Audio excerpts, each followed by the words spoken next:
انت اصلا بتلعب الكارديو ليه؟ عشان تحسن من صحه قلبك وفي نفس الوقت عشان تعلي من لياقتك. مش بس كده، انت كمان بتبقى عايز تحرق دهون اكتر وتنزل الميه الزياده اللي موجوده في جسمك. طب انت ده بتوصل له ازاي؟ بتخش ازاي حاجه اسمها البيرنينج زون. 220 هتنقص منهم عمرك وتضرب في 70%.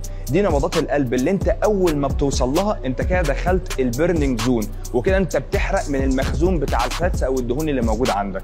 بالترتيب اللي انت شفته في اول الفيديو ده، نط الحبل هيكون اول حاجه بتدخلك في البيرنينج زون، يليها الستير ماستر، يليها هيكون التريدميل. فكر ان الكلام ده صح، وانا واحد من الناس كنت بفكر ان الكلام ده صح، ولكن بعد الابحاث وبعد الدراسات والتجارب اللي انا عملتها الكلام ده مش اصح حاجه. الكارديو ملوش فاعليه لحرق الدهون سواء هاي انتنسيتي او لو انتنسيتي، يعني سواء هيت او سواء ليس. يعني بمعنى ان الكارديو لو انت مرنت نفسك بعد التمرين سواء كارديو منخفض الشده او عالي الشده مش هيفرق معاك قوي زي ما هو قال في الفيديو. ليه بقول الكلام ده؟ لان فعاليه الكارديو بعد التمرين هو بيستند الى ان مخازن الجلايكوجين اللي بتبقى موجوده في الكبد والعضلات وكمان الطاقه بتاعتك في جسمك خلصت من تمرين المقاومه. فلما بتخش تتمرن على المشايه جسمك بيبدا يحرق من الدهون المتراكمه في جسمك كمصدر تاني لحرق الدهون او كمصدر طاقه تاني. طب ايه اللي بيحصل هنا؟ بعد ما بتخلص الكارديو بتروح تاكل، واكيد بتدخل كارب علشان طبعا مهم جدا انك تعيد ملء مخازن الجلايكوجين ديت علشان جسمك يبدا يحرق تاني والحرق بتاعك ما يوقفش او جسمك يثبت.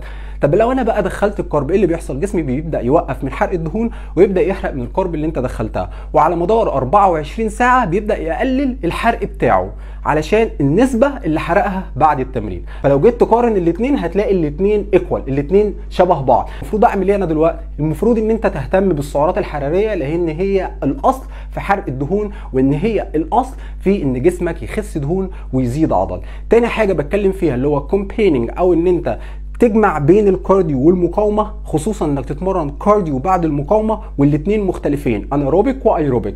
للجمع بين الاثنين بيقلل من حاجه اسمها الماسل ماس او الزياده العضليه زي ما موجود عندك في الدراسات، وانا ما بقولش حاجه من عندي. الدراسه بتقول ان الجمع بين المقاومه بيؤدي الى تقليل القوه المتفجره في التمرين، وبعد كده بيقلل حاجه اسمها الماسل ماس لان بيقلل معايا انزيم اسمه انزيم الامتور، وهو انزيم مسؤول عن الزياده العضليه وحاسم البناء العضلي، وبيزود معايا حاجه اسمها انزيم AMPK، وده انزيم للهدم العضلي. فزياده الكارديو بعد التمرين بيزود معايا الهدم العضلي. تاني حاجه وتالت نقطه ان جسمك بعد المقاومه وبعد التمرين انت عملت حاجتين عكس بعض، ايروبيك وانايروبيك. طب ايه اللي بيحصل هنا؟ جسمك بيخش في مرحله اسمها التشتيت concurrent training effect او interference effect. الحاجتين دول بيخلي جسمك يخش في عدم تركيز، وعدم التركيز ده بيديك نتائج اقل. لو ركزت في المقاومه لوحدها فجسمك بيديك نتائج اعلى. طب علشان بقى تستفاد من الفيديو وتفهم ازاي تحرق اصلا الفاتس بتاعتك، كل اللي انت محتاجه